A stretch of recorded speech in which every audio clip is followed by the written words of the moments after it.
Hello everyone, this is Jason Jiang from Shenzhen, China. This is my first English video, and let's talk about Russian-Ukrainian war.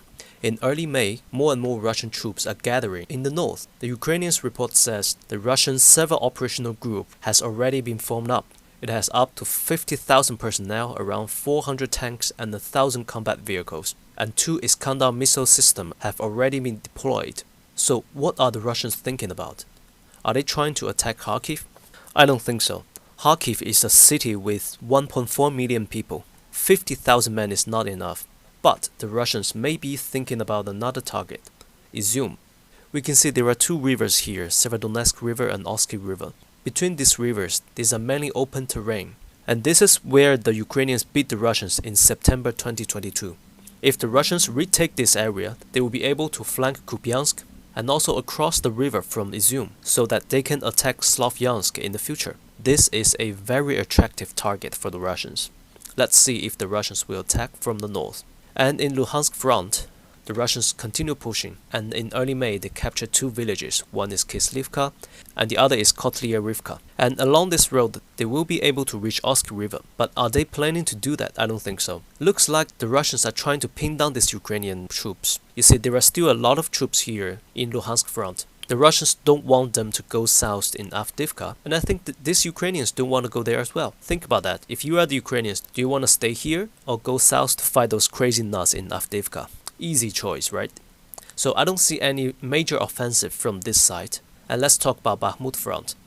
In early May, the Russians continue pushing, and they reach the canal line. The attack from the front has already failed, so they tried to attack from the forest. In May the 1st, they attacked this area and gained control over this road. On May the 2nd, they captured this area as well, so that they can cross the canal from the forest. Here the 7th Assault Brigade are also active. They are former Wagner group, and also the 11th Airborne Brigade are also active here. And in Ivanivsky, 150th Division are positioned here, but they haven't made progress for the past month. Here the 92nd Assault Brigade are active in defense. We can see that in early April, the Russians already reached this line, but for the past month, they haven't made any progress. We can see defense force in Chasiv Yar is very strong. And usually we see if the Russians trying to attack stronghold, they will flank from both sides, but we didn't see that in Chasiv Yar. Maybe the Russians believe that they can use air force to bomb the Ukrainians out of this town, but that didn't happen. So now they are trying to go through this forest.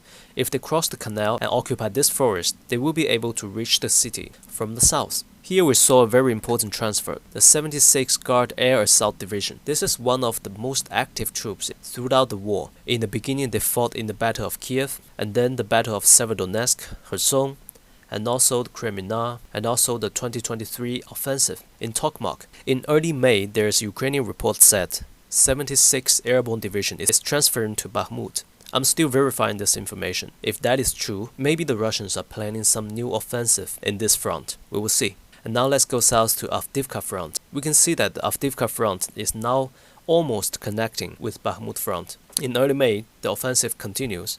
After the Russians capture Ocheritin, they continue to push west and push north. In May the 1st, they captured Karamik, and on May the 4th, they captured Arkhangelsk. From the Ukrainian report, the 30th Brigade and 35th Brigade are active here, attacking west and attacking north, and the 132 Brigade are active in the east.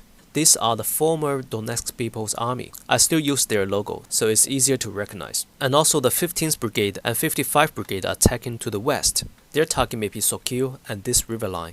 I think nobody expected Russians would have such a success in capturing Ocheritin, and now they are expanding this territory. Now the Russians have 3 choices. They can go west to attack Pokrovsk, and also they can go north to flank New York and Toretsk, and also they can go south to attack Kurahov. From the Russian offensive, we can see maybe they are going west. We see there is a road from Pokrovsk to Konstantinivka. This is one of the most important supply line in the East Ukraine. If the Russians are able to cut this road, all the supplies here will be affected. They will have to go north to Slavyansk and go down. Now the Russian troops are around 10 kilometers from this road. I think this is a very attractive target for the Russians. But before that, the Russians need to capture this area east of the river to secure the flank before they go west. And in the southern front, we also see some offensive operations.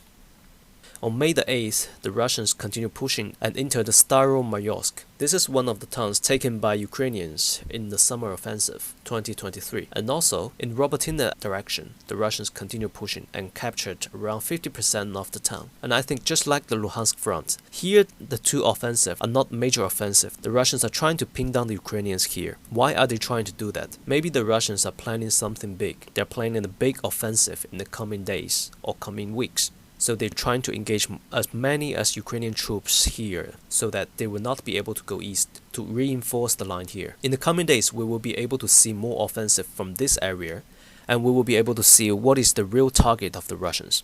And at last, a little introduction about myself. I've been tracking this war for the past 2 years and made around 200 videos in Chinese. And these days I think, hey, maybe I can make some English videos. And so here I come.